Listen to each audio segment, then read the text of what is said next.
Dear students, आप सभी लोगों का बहुत बहुत स्वागत है। आप सभी का हार्दिक स्वागत और हार्दिक अभिनंदन है। आज की इस क्लास में, इस वीडियो के अंतर्गत हम सभी लोग जनरल नॉलेज, जनरल साइंस अर्थात सामान्य विज्ञान और सामान्य ज्ञान के 20 बहुत ही महत्वपूर्ण प्रश्नों के बारे में चर्चा करेंगे। ये प्रश्न ऐसे हैं जो कि आपके सभी कॉम्पिटिटिव एग्जाम में पूछे जा सकते हैं। तो 20 वेरी इंपॉर्टेंट जीएस के करंट अफेयर्स क्वेश्चंस को लेकर के हम आए हैं। उन्हीं प्रश्नों का हम सभी लोग आज की इस क्लास में, इस वीडियो के अंतर्गत अभ्यास करेंगे। ये प्रश्न आपके सभी कॉम्पिटिटिव एग्जाम की दृष्टि से बहुत ही इंपॉर्टेंट हैं।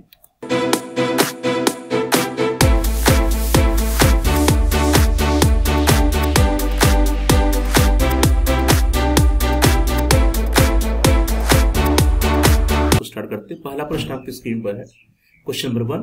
In the ICC Champions Trophy 2025, which player was awarded as player of the tournament? ICC Champions Trophy 2025 में किस खिलाड़ी को प्लेयर ऑफ द टूर्नामेंट के रूप में सम्मानित किया गया? ऑप्शन है आपके रचिन रविंद्र, मैट हेनरी, विराट कोहली या रोहित शर्मा। तो आईसीसी चैंपियंस ट्रॉफी 2025 आप सभी लोगों ने देखी होगी। इस ट्रॉफी में, इस जो है पूरी प्रतियोगिता में, इस सीरीज में प्लेयर ऑफ द टूर्नामेंट किसे दिया गया? रचिन रविंद्र को दिया गया। तो A option is right option. In the 2025 ICC champions trophy, New Zealand's Rachin Ravindra was honoured as player of the tournament. The 25-year-old allrounder amazed 263 runs in 4 matches, averaging 65.75 with 2 centuries against Bangladesh and South Africa. 2025 में ICC champions trophy में New Zealand के रचिन रविंद्र को player of the tournament के रूप में सम्मानित किया गया था। इसने कुल 4 मैचों में 65.75 के औसत से 263 रन बनाए। चलिए अगला प्रश्न, प्रश्न संख्या 2। What does C means in CPU? CPU में सी से क्या अभिप्राय है? ऑप्शन से कॉमन सेंट्रल कंप्यूटर या सर्किट। तो सीपीयू आप सभी लोग जानते हैं, सीपीयू का फुल फॉर्म क्या होता है? सीपीयू का full form the central processing unit. इस तरह से सीपीयू में सी का क्या मतलब हुआ? सेंट्रल। तो B option is right option. The central processing unit is the part of computers that is known as the brain of the computer. Question number 3, प्रश्न संख्या 3। Which company has been given the status of 26th Navratna by the government of India? Bharat सरकार ने 26वीं नवरत्न का दर्जा किस company को दिया? Option है IRCTC, IRFC, ONGC, NHPC limited. तो भारत सरकार के द्वारा किस कंपनी को 26वीं नवरत्न कंपनी का दर्जा दिया गया है? Right option is IRFC. IRFC का मतलब होता है Indian railway finance corporation limited. तो इस तरह से B option right option. IRCTC और आईआरएफसी को केंद्र सरकार ने नवरत्न कंपनी का दर्जा दे दिया है। Indian railway catering and tourism corporation limited that is IRCTC को 25वीं और Indian railway finance corporation limited IRFC को 26वीं नवरत्न कंपनी बन गई है। Railway lines are shown with which colours on a survey map? Survey map पर रेलवे लाइन को किस रंग से दिखाया जाता है? ऑप्शन है रेड, ब्लैक, येलो या ब्लू। लाल, काले, पीले या नीले रंग से। तो डियर कैडेट्स, यदि आप सभी लोग डियर स्टूडेंट्स, अगर आप लोग जो सर्वे मैप को देखें तो सर्वे मैप पे जो रेलवे लाइन होती है किस रंग से दिखाई जाती है? सर्वे मैप में रेलवे लाइन को ब्लैक कलर से दिखाया जाता है। तो B option is right option. On a survey map railway lines are typically shown in black colour. स्थलाकृतिक मानचित्र में दिखाई गई रेलवे लाइनें और साथ साथ टेलीफोन लाइनें जो होती है काले रंग से या ब्लैक रंग से दिखाई जाती हैं। Question number 5। In the ICC Champions Trophy 2025, which player earned the golden bat? ICC Champions Trophy 2025 में किस खिलाड़ी ने गोल्डन बैट अर्जित किया? ऑप्शन है हार्दिक पांड्या, विराट कोहली, रोहित शर्मा या रचिन रविंद्र। तो आईसीसी चैंपियंस ट्रॉफी 2025-24 संपन्न हुई इस टूर्नामेंट में किस खिलाड़ी को गोल्डन बैट मिला? किसे मिला? रचिन रविंद्र को मिला। रचिन रविंद्र को गोल्डन बैट भी मिला और प्लेयर ऑफ द टूर्नामेंट से भी इनको सम्मानित किया गया। तो D option is right option. New Zealand के रचिन रविंद्र ने आईसीसी चैंपियंस ट्रॉफी 2025 में गोल्डन बैट जीता। उन्होंने सिर्फ 4 पारियों में 65.75 की शानदार औसत और 112 की स्ट्राइक रेट के साथ 263 रन बनाकर यह सम्मान हासिल किया। Question number 6। Where is the eastern command headquarter of Indian army located? भारतीय सेना का पूर्वी कमान मुख्यालय कहां पर स्थित है? कोलकाता, दिल्ली, लखनऊ या मेरठ? तो डियर स्टूडेंट्स, भारतीय सेना का जो पूर्वी कमान का मुख्यालय है वह कहां पर स्थित है? वह पूरब में कौन सा है? इसमें से अब देखिए वो कोलकाता में स्थित है। तो यहाँ पे ए option is right option. Kolkata पूर्वी कमान भारतीय सेना के 6 ऑपरेशनल कमांड में से एक है। इसका मुख्यालय पश्चिम बंगाल राज्य की कोलकाता शहर के फोर्ट विलियम में है। पूर्वी कमान का गठन 1 नवंबर 1920 को हुआ था। क्वेश्चन नंबर 7, प्रश्न के साथ what is the full form of VLC? VLC का पूर्ण रूप क्या है? वीएलसी मीडिया प्लेयर आपने नाम सुना होगा, तो वहीं से प्रश्न है। ऑप्शन है video LAN client, video player client, video LAN clear या वीडियो ऑडियो लैन क्लाइंट। तो डियर स्टूडेंट्स, वीएलसी का पूर्ण रूप क्या है? वीएलसी का पूरा नाम जो है that is the video LAN client. तो इस तरह से A option is right option, video LAN client. The full form of VLC is video LAN client. It is media player that is open source and cross platform. इसका इस्तेमाल video और audio फाइलों को देखने के लिए किया जाता है। अगला प्रश्न, प्रश्न संख्या 8, who is the current tribal minister of India? Bharat के वर्तमान जनजातीय मंत्री कौन है? ऑप्शन है श्री जुएल उरांव, श्री अर्जुन मुंडा, श्री किशोर चंद्र, श्री कांतिलाल भूरिया। तो करंट समय में, वर्तमान समय हमारे देश के जो जनजातीय मंत्री या ट्राइबल मिनिस्टर है वो कौन है? राइट ऑप्शन जो इसका सही उत्तर हो क्या है? That is Shri Jual Oraon. वर्तमान समय में हमारे देश में जो जनजातीय मंत्री हैं हमारे देश के, वो कौन है? श्री जुएल उरांव जी हैं। तो इस तरह से A option right option, Shri Jual Oram Bharat के वर्तमान जनजातीय मामले के केंद्रीय मंत्री हैं। और कब से है? 10 जून 2024 से लेकर के अब तक। अगला प्रश्न, प्रश्न संख्या 9, question number 9, select the odd ones. निम्नलिखित में से विषम चुने। ऑप्शन से गूगल, बिंग, मोजिला फायरफॉक्स या याहू। यहाँ पे जितने भी 4 ऑप्शन दिए गए, चारों ऑप्शन में से आप देखिए कि 3 ऑप्शन जो है वो एक ही तरह के हैं, एक ही विशेषता उनकी। जो चौथा है वो सबसे बाकी उससे अलग है। तो कौन सा अलग है? यहाँ पे आप देखिए जो सी ऑप्शन है दैट इज मोजिला फायरफॉक्स, वो डिफरेंट है। क्यों डिफरेंट है? क्योंकि मोजिला फायरफॉक्स एक वेब ब्राउजर है, बाकी गूगल, बिंग, याहू ये सभी क्या है? सर्च इंजन है। तो इस तरह से C option right option, Google, Bing and Yahoo are all search engines while Mozilla Firefox is a web browser. Now the question number 10. In the ICC Champions Trophy 2025, which player earned the golden ball? ICC champions trophy 2025 में किस खिलाड़ी ने golden ball अर्जित किया? Option है आपके Varun Chakravarthy, Michel Santner, Matt Henry या मोहम्मद शमी। तो आईसीसी चैंपियंस ट्रॉफी 2025 जो हुई है, अभी जो संपन्न हुई है, इस प्रतियोगिता में किस खिलाड़ी को गोल्डन बॉल पुरस्कार मिला है? तो राइट ऑप्शन क्या है? Right option is Matt Henry.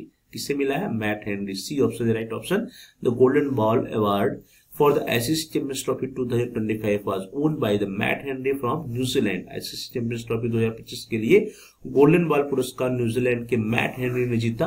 उन्होंने 4 मैचों में 16.70 की शानदार औसत और 5.32 की इकोनॉमिक रेट से 10 विकेट लिए।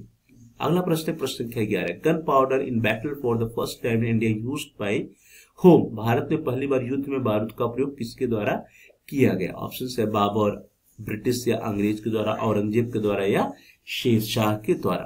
तो विद्यार्थियों, भारत में पहली बार युद्ध में जो बारूद का प्रयोग किया गया था वह किसके द्वारा किया गया था? वह मुगल सम्राट बाबर के द्वारा किया गया था। तो इस तरह से A option right option, Bharat में बारूद का इस्तेमाल सबसे पहले मुगल सम्राट बाबर ने किया था। कब किया था? 21 अप्रैल 1526 को पानीपत के युद्ध में बाबर ने बारूद, आग्नेयास्त्र, तोपखाने का इस्तेमाल किया था। इस युद्ध में बाबर ने दिल्ली के सुल्तान इब्राहिम लोदी की सेना को हराया था। इस युद्ध के बाद ही भारत में मुगल शासन की शुरुआत हुई थी। यहाँ से एक प्रश्न और बन सकता है कि कब से भारत में मुगल शासन की शुरुआत हुई है? पानीपत के युद्ध में जब बाबर ने दिल्ली के सुल्तान इब्राहिम लोदी को हराया, तब से जो है भारत में मुगल शासन की शुरुआत मानी जाती है। और पानीपत के युद्ध में जो 1526 में पानीपत का युद्ध हुआ, उसमें बाबर ने सबसे पहली बार जो है युद्ध में बारूद का प्रयोग किया था। चलिए आगे बढ़ते हैं। अगला प्रश्न है प्रश्न संख्या 12, when is national science day celebrated? राष्ट्रीय विज्ञान दिवस कब मनाया जाता है? ऑप्शन है 15 जनवरी, 28 फरवरी, 5 जून या 1 दिसंबर को। तो राष्ट्रीय विज्ञान दिवस कब मनाया जाता है? हम सभी लोग इसको सेलिब्रेट करते हैं। राष्ट्रीय विज्ञान दिवस जो मनाया जाता है वह 28 फरवरी को मनाया जाता है। तो B option is right option, राष्ट्रीय विज्ञान दिवस भारतीय वैज्ञानिक सर चंद्रशेखर वेंकट रमन के सम्मान में और उनकी खोज रमन इफेक्ट या रमन प्रभाव की सालगिरह के तौर पर प्रत्येक वर्ष हम सभी लोग 28 फरवरी को मनाते हैं। तो 28 फरवरी के दिन राष्ट्रीय विज्ञान दिवस या नेशनल साइंस डे मनाया जाता है। तो B option is right option. Question number 13, who is the present chief of the Indian army? Bharat के वर्तमान सेना प्रमुख कौन है? ऑप्शन है lieutenant general Vikrant Parashar, lieutenant general Gurbir Pal Singh, lieutenant general Anil Chauhan या जनरल उपेंद्र द्विवेदी। तो डियर स्टूडेंट्स, भारत में की जो वर्तमान समय में करंट टाइम में जो सेना प्रमुख है इंडियन आर्मी या भारतीय सेना की जो थल सेना उसके जो प्रमुख है वो कौन है? He is the general Upendra Dwivedi. General Upendra Dwivedi ji Bharat के वर्तमान सेना प्रमुख हैं। तो D option is right option. Question number 14, when is international women's day celebrated? अंतरराष्ट्रीय महिला दिवस कब मनाया जाता है? ऑप्शन है 15 जनवरी, 28 फरवरी, 5 जून या 8 मार्च। तो प्रिय विद्यार्थियों, अंतर्राष्ट्रीय महिला दिवस जो है कब सेलिब्रेट किया जाता है? अभी अभी हम लोगों ने सेलिब्रेट किया है। कब? दैट इज सेलिब्रेटेड ऑन 8 मार्च। 8 मार्च को अंतर्राष्ट्रीय महिला दिवस के रूप में मनाया गया। तो D option is right option. अब अगर अंतर्राष्ट्रीय महिला दिवस मनाने की शुरुआत की बात करेंगे, इसके इतिहास की बात करेंगे, तो रूस में 8 मार्च 1917 को महिलाओं ने अपने हक के लिए हड़ताल किया था। वही बेस बना था इस इंटरनेशनल वीमेंस डे का। इसके बाद संयुक्त राष्ट्र ने इसी दिन को ध्यान में रखते हुए वर्ष 1975 में आधिकारिक तौर पर इसे 8 मार्च को मनाए जाने की मान्यता थी। इसके बाद से प्रतिवर्ष 8 मार्च को अंतर्राष्ट्रीय महिला दिवस के रूप में मनाया जाता है। चलिए अगला प्रश्न, प्रश्न संख्या 15। Which agreement was signed between India and Pakistan in 1965? 1965 में भारत पाकिस्तान के बीच किस समझौते पर हस्ताक्षर हुआ? ऑप्शन से Tashkent agreement, Shimla agreement, Lahore agreement या स्ट्रैटेजिक एग्रीमेंट। ताशकंद समझौता, शिमला समझौता, लाहौर समझौता या सामरिक समझौता। तो 1965 में जो भारत पाकिस्तान के बीच युद्ध हुआ था, उस युद्ध को समाप्त करने के लिए 10 जनवरी 1966 को जो है एक एग्रीमेंट हुआ था। वो कौन सा एग्रीमेंट हुआ था? वो हुआ ताशकंद एग्रीमेंट। तो A option is right option. Tashkent agreement या ताशकंद समझौता was a peace of treaty signed between India and Pakistan on 10 January 1966 to end the 1965 Indo Pak war. Now the question number 16। Who was the chief of the Indian Army during Indo-Pak War in 1971? 1971 के भारत पाक युद्ध के दौरान भारतीय सेना प्रमुख कौन थे? Option है जनरल वीके सिंह, जनरल पीके सिंह, जनरल वीर शर्मा या जनरल सैम मानेकशॉ। तो 1971 के दौरान जो भारत पाकिस्तान के बीच में युद्ध हुआ था, उस समय जो भारतीय सेना के प्रमुख थे कौन थे? जनरल सैम मानेकशॉ जी थे। तो D option right option. Field marshal Sam Manekshaw साल 1971 के भारत पाक युद्ध के दौरान भारतीय सेना के प्रमुख थे। वे इस युद्ध में भारत की जीत के लिए जिम्मेदार भी माने जाते हैं। Question number 17। Who is the current chief of defence staff of India? Bharat के वर्तमान chief of defence staff CDS कौन है? ऑप्शन है general Vikrant Parashar, general Gurbir Pal Singh, general Anil Chauhan या जनरल उपेंद्र द्विवेदी। तो प्रिय विद्यार्थियों, वर्तमान समय में हमारे देश के जो सीडीएस हैं, चीफ ऑफ डिफेंस स्टाफ है, कौन है? जनरल अनिल चौहान जी हैं।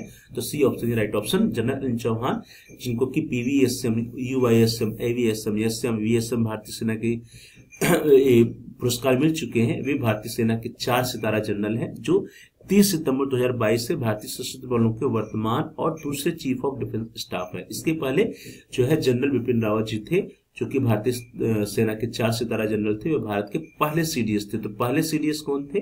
जनरल बिपिन रावत। दूसरे या वर्तमान समय में कौन है? जनरल अनिल चौहान जी।